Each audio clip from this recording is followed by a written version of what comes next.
Dad, maraming may mga tanong ngayon kasi this upcoming 2028, syempre, that's the next presidential election. So, sino ba ang mas fit to be president this 2028? Yung mga top contenders natin, Dad, si Sara Duterte, ang current Vice President, at saka si Senator Raffy Tulfo. Ngayon, Dad, sa tingin mo, sino ang mas fit or mas may credentials to run the country or to be the next president ng Pilipinas? Siguro dalawang katanungan niya, no? It's not only being fit, but sino siguro yung winnable, di ba? Yun ang unang tanong diyan. Sino sa kanilang winnable? Pangalawang tanong siguro, si Raffy Tulfo ba ang tatakbo? Yung si Erwin Tulfo ang tatakbo? Si Senator Raffy ba o si Senator Erwin? Kasi nga, maaring si Senator Erwin na patakbuhin kasi nga, kung titingnan natin, si Raffy Tulfo patapos na yata yung kanyang term by 2028. So either magre-elect siya, which is most likely mare-re-elect siya, so mas sigurado na para sa kanya yon. Kung si Erwin naman ang tatakbo sa 28, kung sakaling hindi siya pala rin, senador pa rin siya, so wala siyang talo kung sakasakali. No? So these are the two questions that have to be answered. No? So first, sino ba yung mas winnable sa kanila? Kaya dapat aralin natin kung sino sa kanila mas may chance, no? Ano ba yung mga strength and weakness ng bawat isang kandidato. So yun ang dapat titingnan natin. No? So kung titingnan kasi natin, si Vice President Sara Duterte, meron siya mga advantages o strengths and may mga weaknesses. Ganon din naman kung sakasakali either Erwin or Raffy, meron din silang mga strengths and weaknesses. Kung titingnan mo kasi si Vice President Sara Duterte, ang advantage niya, ang strength niya is number one, meron na siyang brand recall. No? Napakalakas na ng brand recall niya. Ibig sabihin ng mga tao, kilala ng apelyedong Duterte. So, mas madaling iboto. Pangalawa, siyempre, ang advantage niya yung makinarya. No? Meron ng mga makinarya yung naitayo o pundar yung kanyang ama. Kaya napakarami ng supporter yan sa ibaba, no? So in terms of mga political leaders at mga barangay chairman, mga mayor, na marami na silang mga supporter na naghihintay lamang ng tamang hudyat. No? Pangatlo, siyempre, mas maraming kakampi sa kanya ng mga political leaders kasi nga nakita naman natin noong last election, noong 2025, karamihan ng mga senatorial bets ng kanilang pamilya o ng kanilang partido, talaga naman napakaganda ng pinakitang performance results. No? In fact, number one sa senatorial election si Bongo, no? Si Senator Bongo, na alam naman natin kanang kamay ni President Duterte at malapit sa Duterte family, nakadikit yan. At ganoon din si Senator Bato de la Rosa, no? Surprisingly, nasa top 3 din yata siya. No? So, kaya nga yung mga pinakitang yun, makikita mo na napakalakas ng wave pa rin towards the Duterte brand. No? So, yun ang advantage ni Vice President Sara Duterte. So, yung winnability niya, yun ang mga strength niya. No? Kung titingnan mo pa rin, kung ano pa ba strength niya, aside from that, siyempre, resources din. No? Mas maraming mga supporter o financier ang handang sumuporta sa kanya because sa tingin nila, at least kahit na paano, neutral-friendly naman siya sa business. No? Yun ang tingin sa kanya ng mga pangkaraniwang mga naghahanap buhay, mga financier. No? So, neutral-friendly. Ano naman ang mga weaknesses ni Vice President Sara? Siyempre, yung iba naman, marami nagsasabi na masyadong emotional. No, so yun ang kanila sinasabi, no. So at pangalawa, para daw napalaki siya na parang spoiled. So yun ang mga sinasabi nilang weakness niya. At pangatlo, siyempre, yung sinasabi nga nila na meron din mga issues tungkol sa mga corruption scandal na nangyari sa kanya o pinataw sa kanya o inakusa sa kanya nung siya Department of Education Secretary. So, yan yung mga strengths and weakness ni Vice President Sara Duterte. Pero in terms of winnability, medyo meron siyang advantage. Tingnan naman natin si Tulfo, no? Kung sakali naman si Erwin Tulfo ang patatakboy nila, si Senator Erwin Tulfo, ano yung mga strengths niya at weakness niya? Ang strengths niya, of course, may brand recall din. Lakas din ng apelyedong Tulfo, no? Kaya nga nauso yung slogan na isumbong mo kay Tulfo, no? Yan, narinig mo yan sa mga pangkaraniwang mamaya. Kung meron silang problema, yun ang nakikita nilang parang tatakbuhan nila para sanggunin nila o humingi sila ng tulong sa kanya. So may brand recall na. No? Pangalawa, siyempre, senator siya ngayon. So kahit naman paano, meron na rin siyang visibility, no? Consistent visibility. Sa media, napakalakas niya pa rin. No? Nandun pa rin sila. Sila magkakapatid. Maya sila napakaraming supporter o followers o nanonood. No? So yung kanilang name recall, brand recall, napakalakas. So yun ang mga strengths ni Senator Tulfo. So kasi siyempre, pangatlo, malamang ang babakapan siya ng administrasyon. No? Kasi nga, ang tingin natin, siyempre, tatakbo lamang sila kung palagay mo may backup ang administrasyon. Kasi wala nang credible o strong candidates ang administrasyon kung titingnan natin ngayon. No? Na dati tinitingnan yata nila si Martin Romualdez ang parang merong ambisyon o merong nanais na tumakbo.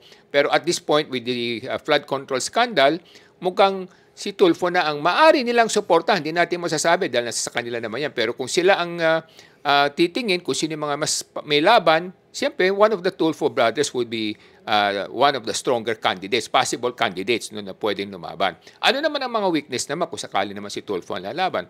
Ang weakness naman, siyempre, marami sa mga financiers o mga business people o sa mga kapitalista, medyo mas nangangamba dahil hindi pa nila alam kung paano yung kanyang patakbo, no? Kasi nga wala naman siyang talagang executive experience, no? Saka pangalawa, siyempre nakikita nila na parang na-hassle minsan yung mga negosyo nila, kahit na may nagsumbong lamang ng hindi tama, biglang naghuhusga na siya. So, yun ang mga negative perception. Parang quick on the judgment ang tingin sa kanya. No? Ibig sabihin, unfair o may bias ka agad. No? Para lang na sa ganun, mapansin siya.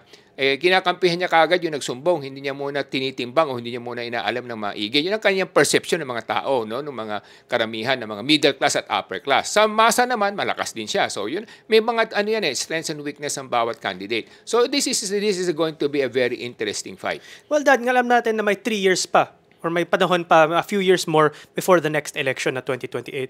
And kung sinasabi mo, si Sara seems to be the clearest frontrunner ng pinaka-winnable. Pero may nakita rin tayo nangyari dyan dati na si VP Binay at the time was also the strongest frontrunner. Pero before the elections happen pa lang, talagang siniraan na siya at siniraan before that. Hindi mo ba yan nakikita kay VP Sara ngayon? Like for example ngayon, sa mga accusations, yung mga allegations daw sa kanya tungkol dito sa DepEd scandal, sinasabi nga niya na sinisiraan niya siya as early as now para hindi daw siya manalo bilang presidente. So, since may a few years more before 2028, sa tingin mo ba, Dad, lahat ng paninira na tinatapon sa kanya ng mga kalaban niya o mga ayaw siya manalo, magsistick ba yung mga allegations sa to, Dad? Well, kung hindi sana nangyari itong flood control scandal na to o expose na to, siguro baka kumapit. No? Kasi mayroon na nakita naman natin before this flood control scandal, medyo kumakapit na yung tungkol sa confidential fund issue. No? Kaya nagkakaroon ng mga congressional investigation at marami ng mga media at marami ng mga NGOs na talagang sinisigaw yung kinakailangan magkaroon ng impeachment proceedings. No? So, yun ang, pero dahil sa flood control scandal na to, mukhang mas natabunan yung issue niya. No? Kasi nga, kung makikita naman natin, kung iahambing natin yung halaga na nawala compared sa inaakusa sa kanya o ibinibintang sa kanya, nakikita naman natin na talagang napakalaki ng disparity yung amount na pagkakaiba. No? Kaya nga, siyempre, ang focus ngayon ng mga tao, ano ba ang ginagawa ng administrasyon o gagawin ng administrasyon sa mga talagang tinutukoy ng mga mastermind. No? Kasi kung palalagpasin nila yung mga mastermind dito na alam na more or less ng karamihan o meron at least perception ng karamihan, di yun ang magiging problema ng administrasyon. Kung susuportahan nila halimbawa si Senator Tulfo, whichever one of them, whoever amongst the brothers, kahit na paano may negative impact pa rin yun. Kasi nga hanggang hindi nare-resolve yung flood control issue, na hindi ma-satisfy o hindi matugunan yung kahilingan o kagustuhan ng mga madla na nakakarami na talaga yung mga mastermind dapat ang maparusahan, hindi yung mga kung sino lang yung mga nadamay, no? O mga kasapakat. So yun ang mga issues dito na nakikita natin. Kaya yung pag-stick ng mga negative propaganda laban kay Vice President Sara, maaring hindi masyado kumapit. No? So of course, katulad na sinabi mo, maaring meron ding ibang third party, no? Dark horse na tinatawag natin na maaring lumutang. No? Kasi kung titingnan natin ng panahon ni Vice President Binay, ang sinasabi nilang more or less kalaban niya si Marojas o si Grace Poe, biglang nagkaroon ng dark horse, no? Na lumabas si President Duterte as a alternative candidate, no? Kaya doon napunta yung suporta ng karamihan. Ganun din dito, maaari rin, no, na magkaroon ng third party or alternative candidate. Maaring si Senator Bam Aquino would be a very potential candidate because kahit na paano yung image maayos at ang tingin namang nakararami and neutral friendly siya sa halos paghahanap buhay. Tapos naging number 1 senator pa siya, Dad. I think number 2 yata siya Okay. kay Senator Bongo, no? So yun ang advantage niya, no? So and of course, siyempre may partido na rin sila. Bagamat siyempre kung titingnan natin, hindi natin talaga matatantyayan hanggang hindi dumating yung more or less 6 months to go. Doon mo makikita kasi yung mga organizational strength ng bawat isa, no? Pero kasi nga kung sa organizational strength, medyo nakakalamang si Vice President Sara Duterte kasi nga established na yung kanilang organisasyon, may makinarya na sila, meron silang resources, no? Kasi nga marami rin mga donors, contributors, contributors at mga financiers na handang sumuporta sa kanila, no? Of course, ano ba yung mga advantages and disadvantages, no? Kasi nga ang advantage naman syempre, lalo na yung mga pro-China policy, no? Yun ang tingin ng mga tao, no? Na pagka si Vice President Duterte ang nanalo, siguro kahit naman papano magkakaroon tayo mas magandang relasyon sa China at maaaring dumami ang turista ulit dito galing sa China at mamumuhunan kasi mas malapit sila sa atin kaysa sa Amerika. So yun ang sinasabi at saka yung hidwaan sa West Philippines Sea, baka mas magkaroon ng konting unawaan. Yun ang tingin na nakararami na botante. Pero at the same time, sinasabi rin naman natin na ano ba yung negative aspect nito. Siyempre, mga American government naman, siyempre, ano rin sila, maalanganin sila, ma-insecure sila. No? Kasi alam nila na pag si Vice President Duterte nanalo, malamang magiging more or less, hindi rin siya masyado pabor sa mga Amerikano. So, siyempre, kung yung mga American government din, hanggat maaari, gusto rin nila yung medyo pabor sa kanila. Kaya yan ang mga plus and minus na mga issues na to. So tingin mo ba, Dad, na yung mga taong galit ngayon sa mga flood control issue, mas likely sila na magsuporta kay VP Sara? Kasi sa tingin nila, si VP Sara mag-hunting dun sa mga, syempre, current administration, yung mga ibang tao na nakakuha ng nag-benefit sa flood control. Siya ba yung magiging symbol or parang flag bearer para sa anti-corruption? Para i-hunting yung may mga mastermind ng current administration o nasa loob ng current administration? Kasi kung titingnan natin, no, ang tanong siguro, bakit nagugustuhan ng marami? Hindi naman natin masasabing nakakarami, pero marami ang nagkakagusto sa Vice President, kay Vice President Sara Duterte. No? Kasi nga, una nakita naman natin, no, may tapang siya. Yung sinasabi nga nila, yung bang may tapang, yung nakikita naman natin at pinakita rin naman niya sa kanyang mga nakaraan na pamumuno. Nung mayor siya sa Davao, nakita naman natin, nung inaharang niya yung magde-demolish ng mga squatter, talaga naman halos suntukin na niya yung sheriff. No? So, yung nakikita nila na may tapang yung ating Vice President. No? So, siyempre sa mga kababayan natin, napakalaking bagay, no? Pangalawa, pag hindi rin na-satisfy o hindi nga natugunan yung kanilang kahilingan o kanilang daing na kinakailangan makulong itong mga mastermind na nakita nilang parang napatawan lamang na napakagaan na sintensya o napakagaan na parusa, lalo talaga magsishift o lalong talagang lilipat yung suporta ng mga tao kay Vice President Sara Duterte para sa ganun matugunan yung kahilingan na maparusahan yung mga dapat maparusahan dito sa flood control project na scandal na nangyari dito. No? So yung mga plus minus na nakikita natin. No? So yung sinasabi natin, yung mga strengths kasi ni Vice President Sara, yung palaban siya, nakikita naman, may tapang. At pangatlo, nakita naman natin, kada sa congressional hearing, talagang humaharap siya, no? Nilalabanan niya yung mga nag-aakusa sa kanya. So yun ang mga positive na perception sa ating Vice President. No? Well, Dad, kung sinasabi mo yung winnability ng one of the Tulfo brothers is not necessarily there kasi wala yung makinarya pero baka supportan sila ng administrasyon, paano naman kung sinasabi mo nga, kung may dark horse na kunwari si Senator Bam Aquino, sa tingin mo ba, may posibilidad ng administrasyon na si Marcos, susuportan niya si Aquino? Alam ko, medyo nakakatawa yun para sa mga ibang mga manonood natin dito na yung Marcos at Aquino magiging team up, pero sa tingin mo ba, posible yun? At kung nag-team up ba sila, pwede bang manalo ang Aquino this time kaysa kay VP Sara? Well, it's a possibility, no. There's always a possibility, no. Kasi nga kung titingnan mo sa yellow group na sinasabi natin kila Senator Bam Aquino, Liberal Party, no. Di lang naman si Senator Bam Aquino ang potential contender nila. Nandiyan din si Senator Risa Ontiveros na kung titingnan natin palaban din, no. Yun ang tingin ng mga nakararami din, no, na palaban din siya. So, yun din ang mga possible contenders, no. Pero syempre, between the two, yun ang choice nila kung si Bamba o si Risa ang mas may chance, no. Pero in terms of ranking kasi sa Senate voting o election, mas mataas kasi yung rango ni Senator Bam Aquino. So most likely yun ang pinaka best bet ng Liberal Party, no. So ngayon kung sasabihin mo naman na kung susuportahan siya ng administrasyon dahil nga siya yung parang mas winnable na ilalaban kay Vice President Sara Duterte, it's very possible, no? Kasi kung titingnan naman natin, mukhang nagbati na yung mga pamilya ng mga Marcoses at Aquino, no? Kumbaga, nagkaroon na siguro ng mas magandang pagkakaunawaan at nagkapatawaran na. So, nakikita naman natin, kahit na nakita natin sa isang larawan, nandun si Chris Aquino, kasama yata si First Lady at ang mga ibang taga Marcos administration. So, nakikita naman natin na nandun na yung kanilang more or less relationship, no? So, at the end of the day, siguro ang tanong diyan ang most likely na babakapan ng administrasyon would be somebody that is more winnable, no, to be able to compete or to win over Vice President Sara Duterte. Yun ang nakikita natin. Pero Dad, between the choices, let's say VP Sara, one of the Tulfo brothers, or Senator Bam Aquino, are all of them, if any of them win, will all of them be good for the country? Well, ganito kasi yan, no? Each one of them will have different kumbaga leaning, no? So kung si Vice President Sara Duterte yan, most likely ang leaning niyan is towards China, pro-China policy or friendly to China policy at the very least, no?